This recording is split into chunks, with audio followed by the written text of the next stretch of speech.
সুপ্রিয় দর্শক, আমন্ত্রণ জানাচ্ছি চ্যানেল আইয়ের নিয়মিত স্বাস্থ্য বিষয়ক অনুষ্ঠান ইনসেপ্টা নিবেদিত আপনার সুস্বাস্থ্য থেকে। আপনারা সবাই ভালো থাকবেন এই প্রত্যাশা নিয়েই আমরা শুরু করছি। আজকে আমরা কথা বলবো ইনফার্টিলিটি নিয়ে, বন্ধ্যাত্ব নিয়ে। এই বিষয়ে কথা বলার জন্য আমাদের সাথে আছেন ডাক্তার অনুকা রায়। তিনি chief consultant, dream fertility centre. Doctor Anuka Roy বন্ধ্যাত্ব চিকিৎসায় অন্যতম এক নাম। পরিচিতিটা সেভাবেই ছড়িয়ে পড়েছে। ডাক্তার অনুকা রায় খুলনার মানুষ। 1983 সালের 4 জুন বাটিয়াঘাটায় ফুলতলায় এক রায় পরিবারে জন্মগ্রহণ করেছেন। পড়াশোনার শুরুটাও খুলনাতেই। ডেওয়াতলা প্রাথমিক বিদ্যালয় দিয়ে শিক্ষা জীবন শুরু করে ডেওয়াতলা উচ্চ বিদ্যালয় থেকেই কৃতিত্বের সাথে এসএসসি পাশ করেন। পরবর্তীতে খুলনা সরকারি মহিলা কলেজ থেকে এইচএসসি পাশ করেন। এমবিবিএস সম্পন্ন করেন চট্টগ্রাম মেডিকেল কলেজ থেকে। তৎপরবর্তীতে বিসিএস সম্পন্ন করেন। চিকিৎসা ক্ষেত্রে নিজেকে আরও দক্ষ করে তুলতে এফসিপিএস ডিগ্রি অর্জন করেন ডাক্তার অনুকা রায়। কর্মজীবনের শুভ সূচনা ঘটে মুন্সিগঞ্জ সদর হাসপাতাল দিয়ে। ভিক্টোরিয়া হাসপাতাল নারায়ণগঞ্জেও কিছুদিন চিকিৎসা কর্মে ছিলেন তিনি। বেসরকারি প্রতিষ্ঠানেও দিয়েছেন চিকিৎসা সেবা। বর্তমানে নিজেরই প্রতিষ্ঠিত ড্রিম ফার্টিলিটি কেয়ারে বন্ধ্যাত্ব চিকিৎসায় নিবেদিত তিনি। পুরনো ঢাকার ওয়ারিতে প্রতিষ্ঠিত এই প্রতিষ্ঠানকে ঘিরেই স্বপ্ন বুনছেন তিনি। দেশে কোনো নিঃসন্তান দম্পতি থাকবে না, তেমনই স্বপ্নই দেখছেন তিনি। আর্থিকভাবে অসচ্ছল দম্পতিও তার চিকিৎসা থেকে বঞ্চিত হবে না, তেমন প্রত্যয়ই ব্যক্ত করেন। আজীবন বন্ধ্যাত্ব চিকিৎসায় নিজেকে ব্যস্ত রাখার কথা জানালেন রোগী বান্ধব চিকিৎসক ডাক্তার অনুকা রায়। ডাক্তার অনুকা, আমরা ইদানিং লক্ষ্য করছি যে ইনফার্টিলিটির সংখ্যা যেন বেড়ে চলেছে। তো এটার পিছনে কারণ কি বলে আপনি মনে করছেন? আমি ফার্স্টেই আসি যে এই যে ইনফার্টিলিটি, মানে অনেকের ধারণা যে ইনফার্টিলিটি ডেভেলপ করলে আমাদের কিন্তু মানে ফার্টিলিটি সেন্টারে যেতে হবে বা ফার্টিলিটি সেন্টারে গেলে হয়তো আইভিএফ বা টেস্ট টু বেবি করে দেবে। এরকম কিন্তু অনেকের মনে ধারণা থাকে। আমাদের যদি দীর্ঘদিন ধরে বাচ্চা না হয়, মানে কোনো দম্পতির, তখন ফার্টিলিটি সেন্টার বা কোনো বিশেষজ্ঞ ডক্টরের কাছে গেলেই যে তার আইভিএফ বা টেস্ট টু বেবি লাগবে এমন না। ফার্স্টেই আমরা কোনো কাপেল আসলে ফার্স্টে আমরা যেটা করি যে সাধারণভাবে আগে তাদেরকে ইভ্যালুয়েশন করি, যে হিস্ট্রি, ফিজিক্যাল এক্সামিনেশন, কিছু হরমোন অ্যাসেসমেন্ট, এগুলো করে আমরা কারণটা আগে আইডেন্টিফাই করার চেষ্টা করি। দেন আমরা যেটা করি সেই অনুযায়ী তার মানে ট্রিটমেন্ট প্ল্যান কেমন হবে এটা আইডেন্টিফাই করি। কারণ বন্ধ্যাত্বর কিন্তু অনেক রকম কারণ থাকে। মানে সাধারণ যে কারণগুলা, ফার্স্টেই আমি আসি যে hormonal imbalance, ovulation disorder, tubal block এবং স্পার্ম রিলেটেড কারণ। এই হচ্ছে মানে সাধারণ কারণ, মানে যে প্রায় যে কারণগুলো নিয়ে আমাদের কাছে আসে এগুলাই। অনেক সময় দেখা যায় যে আসলে কোন সময়ে গর্ভধারণ হয় সে টাইমটা নববিবাহিত এরা জানে না। তো এটাকে কাউন্সেলিং বা একটা এডুকেশনের প্রয়োজন আছে কি? দম্পতি যদি ফার্স্টে ইনফার্টিলিটি নিয়ে আসে আমাদের কাছে, তাহলে মানে বেজলাইন টেস্ট এবং হিস্ট্রি বা এক্সামিনেশন করার সাথে সাথে আমাদের কিন্তু ফার্স্টেই কাউন্সেলিং করতে হবে। যে ইনফার্টিলিটি ডেভেলপ করছে তার মানে আপনার অ্যাডভান্স টেকনোলজি লাগবে এমন না। আমরা ফার্স্টেই তাদের যে দুশ্চিন্তা বা সামাজিক বা ধর্মীয় যে গোড়ামি বা ধর্মীয় যে বাধা আছে, এইগুলাতে মানে যে আমাদের অ্যাডভান্স টেকনোলজি বা মানে ইনফার্টিলিটি ট্রিটমেন্টে কোনো বাধা নাই, এটাও কিন্তু তাদেরকে বুঝিয়ে দিতে হবে। ফার্স্টে আমরা যেটা করি যে সিম্পল মানে ট্রিটমেন্ট স্টার্ট করি, যেমন ওভুলেশন ইন্ডাকশন বা ওষুধ দিয়ে আমরা ডিম বড় করি। দেন হচ্ছে টাইম ইন্টারকোর্স, লাইফস্টাইল ম্যানেজমেন্ট বা লাইফস্টাইল চেঞ্জ, এগুলো আমরা করলে দেখা যায় এই বেসিক যে ট্রিটমেন্ট বা বেসিক ম্যানেজমেন্টে 80% কাপলই কিন্তু কনসিভ করে যায়। দেন এটাতে যদি ফেইল্ড হয় বা না হয়, দেন আমরা একটি অ্যাডভান্স টেকনোলজির দিকে যাই। সেটা হচ্ছে আইওআই হতে পারে, আইভিএফ বা ইক্সি হতে পারে। এখানে যে টাইম ইন্টারকোর্স যেটা আমি বললাম, যে ফার্টাইল পিরিয়ডে যে মেলামেশা করলে, যে রেগুলার যে ইন্টারকোর্স করলে এই সময় যে আমাদের কনসিভ হওয়ার চান্স থাকে, এটাই কিন্তু অনেকে জানে না। ফার্টাইল পিরিয়ডটা হচ্ছে মাসিকের 11 থেকে 16তম দিন। এই সময় যদি মানে কোনো কাপল যদি মাসিক রেগুলার থাকে, এই সময় ইন্টারকোর্স করলে বা মেলামেশা করলে অনেকে কনসিভ করে যায়।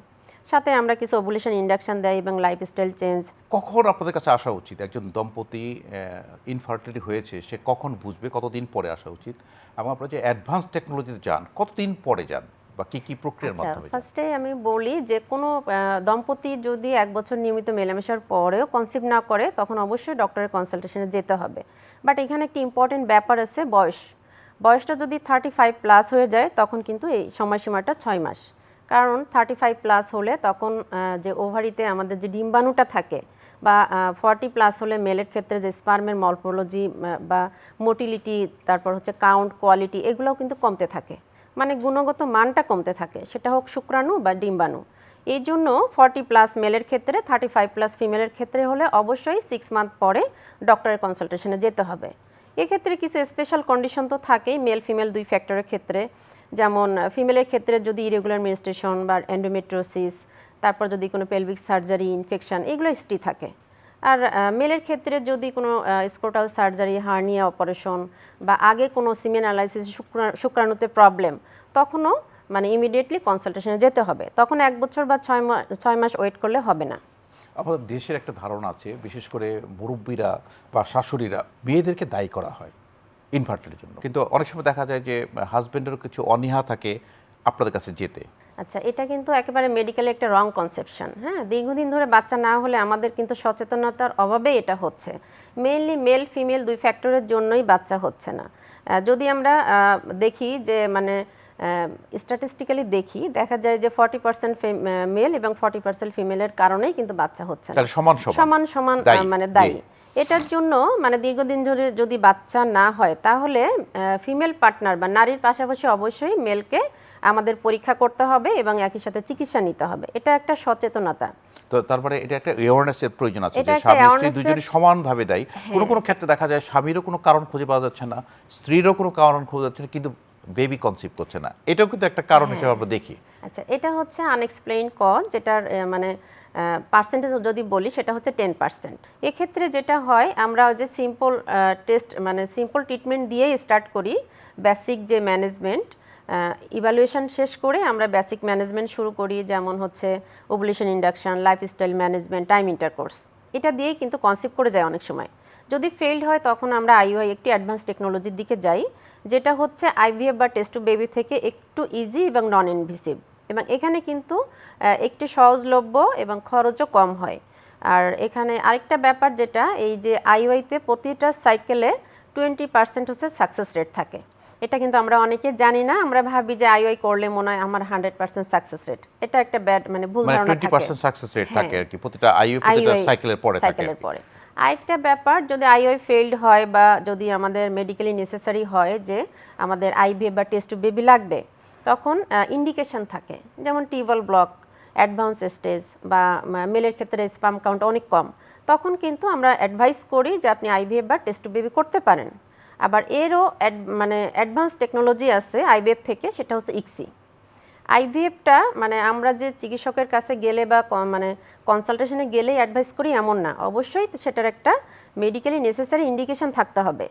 যেমন টিউবওয়েল ব্লক বলেছি, যে টিউব না থাকলে তখন তো নর্মালি বা আইওআইতে কোনো প্রসিডিউরে যাবে না, তখন আমরা বলি যে আপনি টেস্ট টু বেবি করেন বা ইক্সি করেন। আবার ক্ষেত্রে অনেক সময় দেখা যায় অ্যাজোস্পার্মিয়া অথবা অ্যাস্থেনোস্পার্মিয়া, মানে দেখা গেলো যে পুরুষের স্পার্মের কাউন্ট কম, মর্টালিটি কম, এসব কারণও তো অনেক সময় ইনফার্টিলিটি ডেভেলপ করে। পুরুষ বন্ধাত্বের ভিতরে আমরা যে সিমেন অ্যানালাইসিস করি বা টেস্ট করি, এখানে যে সিমেন অ্যানালাইসিসের ভিতরে অ্যাবনর্মালিটি দেখা যায়, সেখানে প্রায় 2-3টা কথা আমরা প্রায় শুনি, যেমন অ্যাজোস্পার্মিয়া, অ্যাস্থেনোজোস্পার্মিয়া, ওটস। হ্যাঁ, এইগুলোর কারণে সাধারণত মানে পুরুষ বন্ধাত্ব ডেভেলপ করে, এবং আমাদের যে অ্যাডভান্স টেকনোলজি লাগে আইওআই, আইভিএফ বা ইক্সি, এই যে 3টার কারণেই সাধারণত লাগে। আমরা এই সিমেন অ্যানালাইসিসে দেখি সাধারণত স্পার্মের কাউন্ট, মোটিলিটি এবং মরফোলজি। এখানে যদি কাউন্ট কমে যায় তখন সেটাকে আমরা অলিগোস্পার্মিয়া বলি, যদি মোটিলিটি কমে যায় অ্যাস্থেনোজোস্পার্মিয়া বলি, আর যদি 3টাই মানে মরফোলজি সহ যদি 3টাই কমে যায় তখন আমরা ওটস বলি, অলিগো অ্যাস্থেনো ট্যাটোজোস্পার্মিয়া। এই সমস্ত ক্ষেত্রে সাধারণত পুরুষ বন্ধাত্ব ডেভেলপ করে। আপা, 4 দিনের ছুটি পেলাম, তাই ফ্যামিলি নিয়ে ঘুরতে যাব। আপনি কোথাও ঘুরতে যাবেন? আমরা কি আপনার মতো এত নিশ্চিন্ত? ব্যবস্থা নিলেই নিশ্চিন্ত হওয়া যায়। ভাগ্যিস ডাক্তারের পরামর্শক্রমে আমি সর্বাধুনিক স্বল্পমাত্রার জন্ম নিয়ন্ত্রণ পিল রোজেন 28 গ্রহণ করেছিলাম। এলো রোজেন 28, যা জন্ম নিয়ন্ত্রণ পিলকে করেছে অধিকতর সহনীয় ও কার্যকর এবং ওজন বৃদ্ধি ও উচ্চ রক্তচাপের মতো প্রধান পার্শ্ব প্রতিক্রিয়া থেকে মুক্ত। Rosen 28 4th generation birth control পিল। আপনারা কখন ইক্সি করেন আর কখন আইভিএফ করেন? আইভিএফটা সাধারণত টিউবওয়েল ব্লক, অ্যাডভান্স স্টেজ, শুক্রাণুর পরিমাণ কম বা টাইম অনেক কম নিয়ে আসছে, এরকম সময় আমরা বলি যে আইভিএফ বা টেস্ট টু বেবি। এক্ষেত্রে একটা ব্যাপার যে টেস্ট টু বেবি বা আইভিএফ এটা হচ্ছে কনভেনশনাল একটা মেথড যেটা ল্যাবরেটরিতে করা হয় এবং এখানে একটা ডিশের ভিতরে স্পার্ম এবং এগ দুইটাকে রাখা হয়, নিজে নিজে এটা হচ্ছে ফার্টিলাইজ হয়। এখানে সাকসেস রেটটা একটু কম থাকে, 30 to 50%। আর ইক্সিটা হচ্ছে অ্যাডভান্স একটা টেকনোলজি, মানে সরাসরি স্পার্ম এবং এগটা মানে এখানে একটা মেশিন যেটাকে আমরা বলি ইক্সি মেশিন, এটার মাধ্যমে মানে ওসাইটের ভিতরে স্পার্মটা ঢুকিয়ে দিয়ে এমব্রায়ো তৈরি করা হয়। এখানে হচ্ছে সাকসেস রেটটা একটু বেশি, যেমন হচ্ছে 60 to 70%। কিন্তু পেশেন্ট ম্যানেজমেন্ট বা প্রসিডিউর বা স্টেপ বাই স্টেপ যে আমাদের স্টেপগুলো সেগুলো কিন্তু সেম আইভিএফ বা ইক্সির ক্ষেত্রে। যে ফার্স্টে যখন আমরা আইভিএফ বা ইক্সি আমরা সাজেস্ট করি যে আপনি করবেন, ফার্স্টেই আমরা কাপলকে বলি যে হিস্ট্রি, এক্সামিনেশন, হরমোন লেভেল, শুক্রাণু ডিম্বাণুর যে গুণগত মান এগুলো দেখে ফেলি। দেন আমরা ফিমেল পার্টনারকে মাসিকের সেকেন্ড বা থার্ড ডে থেকে ইঞ্জেকশন দিয়ে আমরা এগগুলা বড় করি। দেন হচ্ছে 15 থেকে 20 মিনিটের মধ্যে সামান্য সিডেশন দিয়ে এগুলো কালেক্ট করা হয়। তারপর ল্যাবরেটরিতে হয় আইভিএফ বা ইক্সি, যেটা মানে ইন্ডিকেশন অনুযায়ী এমব্রায়ো তৈরি করা হয়। তারপর ডে 5 বা ডে 3 এর এমব্রায়ো আমরা এন্ডোমেট্রিয়াম বা ফিমেল পার্টনারকে রেডি করে দেন ক্যাথেটারের মাধ্যমে এটা ট্রান্সফার করা হয়। তারপর 2 সপ্তাহ পরে প্রেগন্যান্সি টেস্ট বা বিটা ইসিজি করা হয়। এটা সাকসেস ইক্সির সাকসেস রেট কেমন ইক্সি আপনাদের এখানে? সাকসেস রেটটা 60 to 70%। ইক্সিতে আসলে আপনাদের সাকসেস রেট 60% বলছেন। হ্যাঁ, হ্যাঁ। আচ্ছা, সেক্ষেত্রে কোনো কারণে যদি ইক্সি ফেল করে দেন আপনারা কি করেন? ফার্স্টেই তো কাউন্সিলিং করে নিই যে আইভিএফ বা ইক্সি আমাদের কি কি কারণে ফেইল্ড হতে পারে। অনেকে আসে যে এমএইচ বা ডিমের পরিমাণ কম থাকে, বয়সটা অ্যাডভান্স থাকে, দেন স্পার্ম বা মানে এগের যে কোয়ালিটি এটা মেনটেন হয় না, মানে অনেক সময় ওসাইটগুলো ইম্যাচিউর থাকে বা স্পার্মের মরফোলজি ঠিক থাকে না, বা যে এমব্রায়োটা তৈরি হয় সেটা গুড কোয়ালিটির হয় না। দেন আমরা যে ট্রান্সফার করব ইউটারাসের ভিতরে যে এন্ডোমেট্রিয়াম বা যেখানে ভ্রূণটা বসবে সেটাও যদি মানে প্রপার রেডি না হয়, অনেক সময় দেখা যাবে ট্রিপল লাইন আসছে প্রেজেন্ট বাট ওর ভিতরে কালেকশন চলে আসছে, দেন তখন এন্ডোমেট্রিয়ামটা পুরোপুরি রেডি হয় না। আরেকটা ব্যাপার হচ্ছে অ্যাডভান্স এজটা কিন্তু খুবই ইম্পর্ট্যান্ট, যেখানে মরফোলজি বা ওসাইট বা এগের গুণগত মানটা কমে যায়। এই সমস্ত ক্ষেত্রে আইভিএফ বা ইক্সি ফেইল্ড হতে পারে। আর ফার্স্টে আরেকটা জিনিস যেটা আমি বলি যে আমাদের টার্গেট থাকে 8 থেকে 16টা মানে ওসাইট কালেকশন করা, মানে যে ডোমিনেন্ট ফলিকল থাকে এগুলা তৈরি করা এবং সেখান থেকে আমরা পিক আপ করি। হ্যাঁ, পিক আপ করে আমাদের এমব্রায়ো তৈরি করার টার্গেট থাকে যে 10+। দেন এখানে আমরা 2 থেকে 3টা ডে 3 বা ডে 5 এমব্রায়ো ট্রান্সফার করি, বাকিগুলো ফ্রিজ আপ করে রাখা হয়। যদি একবার ফেইল্ড হয় সেখান থেকে কিন্তু সেকেন্ড টাইম বা থার্ড টাইম বা ফোর্থ টাইমও ট্রান্সফার করতে পারে। এটা আমরা তাদেরকে মানে কাউন্সিলিং করে নিই। তো সেক্ষেত্রে যে সেকেন্ড টাইম বা থার্ড টাইম যদি আপনি ট্রান্সফার করেন তো একই কারণে কি আবার ফেল হতে পারে কিনা? একই কারণে আবার ফেইল হতে পারে, কারণ এখানে হচ্ছে গুণগত মানটা খুবই ইম্পর্টেন্ট। এই প্রশ্নটা আমি এই জন্য বারবার করছি যে আসলে আমরা ইদানিং খেয়াল করি যে আমাদের দেশের অনেক ইনফার্টিলিটি পেশেন্ট দেশের বাইরে চলে যায় চিকিৎসার জন্য। তো আমরা জানি যে আপনারা কিন্তু অত্যন্ত দক্ষতার সাথে এখানে কাজ করে যাচ্ছেন, অনেক ইনফার্টিলিটি সেন্টার কিন্তু হয়েছে, ফার্টিলিটি সেন্টার হয়েছে, কাজ করছেন। আসলে কেন তারা বাইরে যায়? এখন তো ট্রেন্ডটা অনেক চেঞ্জ হয়েছে, আগে তো অনেকে মানে বুঝতো না বা জানতো না। আমাদের দেশে এখন কিন্তু অনেকগুলো ফার্টিলিটি সেন্টার, প্রতিটা ফার্টিলিটি সেন্টারে অ্যাডভান্স টেকনোলজিও আছে এবং এখানে ইক্সি তারপর হচ্ছে লেজার হ্যাসিং থেকে শুরু করে সমস্ত অ্যাডভান্স টেকনোলজি আছে, যেটা অন্যান্য কান্ট্রিতে বা আছে সেটা আমাদের দেশে আছে বা হচ্ছে। আগে কিন্তু মানে এরকম ছিল না বা আগে মানুষ বুঝতো না বা আগে অ্যাওয়ারনেসের অভাবে সবাই যেত বাইরে। যাওয়াটা হচ্ছে মানে এখানে যেমন সামাজিকভাবে মানে তারা খুবই হয়, দেন ইকোনমিক্যালিও যে একবার চিকিৎসা করে আসলে তারা কিন্তু আর চিকিৎসা করতে পারে না। ফলো আপের একটা প্রশ্ন থাকে, ফলো আপের একটা প্রশ্ন থাকে, একটা লেন্দি প্রসেস, তারপর হচ্ছে একটা ভাষাগত প্রবলেম থাকে। হ্যাঁ, আমার কাছে ওদিন একজন পেশেন্ট আসছে বাইরের কান্ট্রি থেকে, উনি 2 থেকে 3 বার আইভি ফেইল্ড হয়ে আসছে, মানে ওনার অবস্থা তাহলে ইকোনমিক্যালি একেবারে মানে বাজে অবস্থা। এই জন্য হচ্ছে বাইরের কান্ট্রিতে থাকা, সেখানে ট্রিটমেন্ট করা, ফলো আপ করা এবং 2-3 বার যাওয়া, যেমন ইকোনমিক্যালি তাদের জন্য সমস্যা এবং সাকসেস রেটটা যদি না আসে তাহলে খুবই অসুবিধা। সেই সেম ট্রিটমেন্ট কিন্তু আমাদের দেশে হচ্ছে এবং আমরা দক্ষতার সাথে করছি। এখন আমাদের অধিকাংশ পেশেন্ট দেখা যায় যে বাইরে যাওয়ার চিন্তা নাই, সবাই কিন্তু দেশেই করতেছে এবং ভালোভাবেই সমস্ত সেন্টারে আমরা সার্ভিস দিয়ে যাচ্ছি। আর আরেকটা বিষয় হলো যে অনেক সময় দেখা যায় যে এই প্রক্রিয়ার মাধ্যমে যে ইক্সি বলেন বা আইবিএফ বলেন টেস্ট টিউব বেবি করতে গিয়ে আপনারা অনেক ধরনের হরমোন বা ওষুধ ব্যবহার করেন। তো অনেকের কিন্তু ডায়াবেটিস থাকে, অনেকের ডিসলিপিডিমিয়া থাকে, অনেকের হার্ট ডিজিজ থাকে। তো সেই ক্ষেত্রগুলোতে আপনারা কি করেন? অ্যাসেসমেন্ট করি যে হিস্ট্রি, ফিজিক্যাল এক্সামিনেশন সাথে যে হরমোনগুলো অ্যাসেসমেন্ট বা মেডিকেল ডিসঅর্ডার আছে কিনা সেটা আইডেন্টিফাই করা হয় এবং সেই অনুযায়ী তাদেরকে কিন্তু কন্ট্রোল করে নেওয়া হয়। দরকার হলে ওনারা এন্ডোক্রাইনোলজিস্ট বা মেডিসিন কনসালটেশনে আমরা বলি যে তারপরে এগুলো যখন মানে কারেকশন হয় বা কন্ট্রোল হয় দেন আমরা কিন্তু স্টার্ট করি, যে এটা আমরা অ্যাটলিস্ট 2 থেকে 3 মাস আগে তাদেরকে রেডি করি। তারপরে একজন ডায়াবেটিস পেশেন্ট সে একজন এন্ডোক্রাইনোলজিস্ট দেখার পরে তার ডায়াবেটিস যখন নিয়ন্ত্রণে থাকবে সেই সময় তাকে আসলে করা উচিত, কিন্তু অনিয়ন্ত্রিত ডায়াবেটিস বা অনিয়ন্ত্রিত রোগের প্রেশার আছে, হাইপারটেনশন আছে, সেক্ষেত্রে তো এটা করা যাবে না। তো সেক্ষেত্রে কাউন্সিলিং এবং তাকে প্রিপেয়ার করার পরে তারপরে দেন। তো এটা আসলে অনেক সময় সাপেক্ষ ব্যাপার আপনাদের এখানে, যেটা টেস্ট টিউব বেবির ক্ষেত্রে ইম্পর্টেন্ট ব্যাপার সেটা হচ্ছে যদি ডায়াবেটিস থাকে কারো, দেন তার কিন্তু স্পার্ম বা ওভামের যে কোয়ালিটি মানে মরফোলজি কোয়ালিটি গুণগত মানটা কিন্তু কম থাকে। এই জন্য হচ্ছে কন্ট্রোল করার 3 মাস পরে করলে বেটার, যে মানে স্টেবল হওয়ার পরে। অনেক সময় দেখা যায় যে হাইপোথাইরয়েডিজম যদি মানে থাকে কারো, কন্ট্রোলে আসবে তার 2 থেকে 3 মাস পরে আইবিএফ এর জন্য আমরা তাদেরকে রেডি করি।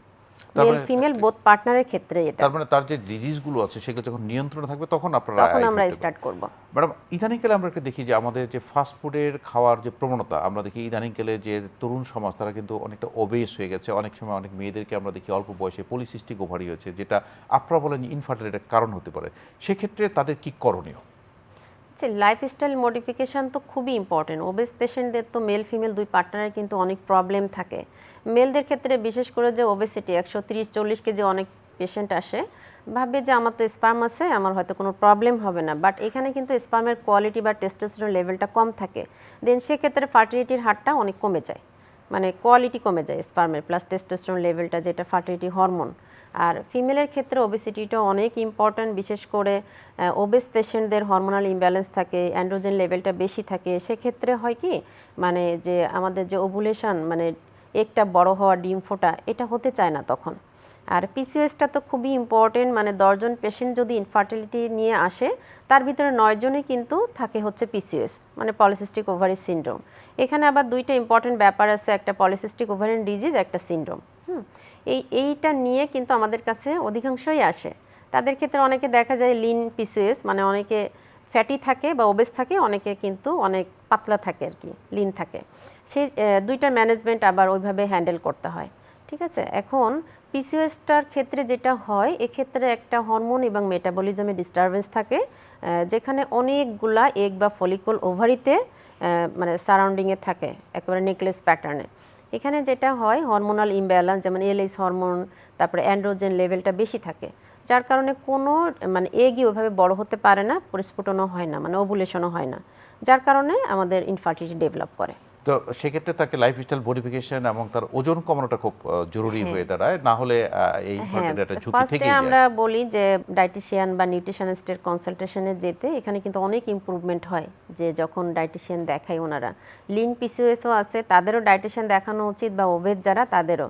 মানে এক গ্রুপ আছে যে ওয়েট গেইন প্লাস তাকে ওইভাবে হ্যান্ডেল করা, আরেক গ্রুপ আছে যে ওবেসিটি, সেখানে হচ্ছে ওয়েট কন্ট্রোল করে মেনস্ট্রুয়েশনটা রেগুলার করে দেন আমরা ওভুলেশন ইন্ডাকশন দিলে দেখা যায় যে অনেক ক্ষেত্রে মানে 80+ ক্ষেত্রে তাদেরকে কনসেপ্ট পড়ে যায়, অ্যাডভান্স টেকনোলজিতে যাওয়া লাগে না। অনেক ধন্যবাদ ডাক্তার অনুকা রায়। আমরা এই ইনফার্টিলিটি নিয়ে অনেক কিছু জানলাম। নিশ্চয়ই যারা এই বন্ধ্যাত্বের ভুগছেন তারা আপনার এই ইনফার্টিলিটির ট্রিটমেন্টের মাধ্যমে তারা আসলে প্রতিটা বাচ্চা নিতে সক্ষম হবেন। আপনাকে অসংখ্য ধন্যবাদ। প্রিয় দর্শক, ইনফার্টিলিটি যেমন বেড়ে চলেছে, তার আধুনিক চিকিৎসা পদ্ধতি এখন বাংলাদেশেই আছে। দেশের বাইরে যাওয়ার কোনো প্রয়োজন নেই। আপনার প্রয়োজন হলে আপনার নিকটস্থ ইনফার্টিলিটি সেন্টারে দেখে আপনি চিকিৎসা গ্রহণ করুন। দর্শক, ভালো থাকুন, সুস্থ থাকুন, নিরাপদেই থাকুন।